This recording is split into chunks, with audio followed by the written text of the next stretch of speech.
बिस्मिल्लाहिर्रहमानिर्रहीम। अस्सलामु अलैकुम वरहमतुल्लाहि वबरकातुहू। तो नाज़रीन, आज हम आपके सामने एक ऐसा वजीफ़ा लेकर हाज़िर हुए हैं जो बड़ा ही अहम वजीफ़ा है। वो क्या वजीफ़ा है? दिल के तमाम अमराज़ के लिए।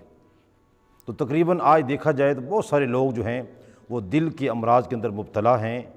तरह तरह की बीमारियाँ दिल की वो पैदा हो चुकी हैं, तो जिसकी वजह से आए दिन परेशानी, आए दिन जनाब हॉस्पिटल के अंदर। तो नाज़रीन मोहतरम, ये भी इलाज करवाना चाहिए, लेकिन उसके साथ साथ जो हैं जो कलिमात व तज्जिबात हैं, अल्लाह ताला की अस्माए गिरामी हैं या कुरानी आयात हैं, तो उनका भी साथ वजीफ़ा करना चाहिए। क्या मालूम रब्बुल आलमीन इसी के सदक़े से। तो नाज़रीन मोहतरम, चूँकि अल्लाह ताला की अस्मा कलाम पाक जो है इसके अंदर बड़ी ही शिफा है, तो साथ साथ हमें ये भी करना चाहिए। आइए हम समात करते हैं कि दिल के जुमरा अमराज के लिए कौन सा वजीफ़ा है।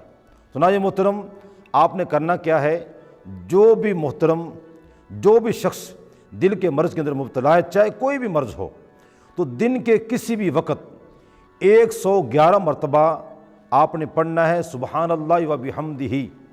111 मरतबा ये पढ़ना है। कैसे? दिल पर हाथ रख कर आपने 111 मरतबा सुबहानल्लाह व बिहम्दिही पढ़ना है। तो जब आप ये पढ़ेंगे, इंशाअल्लाह ताला रब्बुल आलमीन आपको दिल के हर मर्ज़ से शिफा अता फरमाएगा। और दुआ भी यही करते हैं खालिक़ कायनात, जितने भी लोग इस बीमारी में मुब्तला हो चुके हैं, अल्लाह ताला सबको शिफा अता फरमाए और आइंदा हम सबको महफूज फरमाए।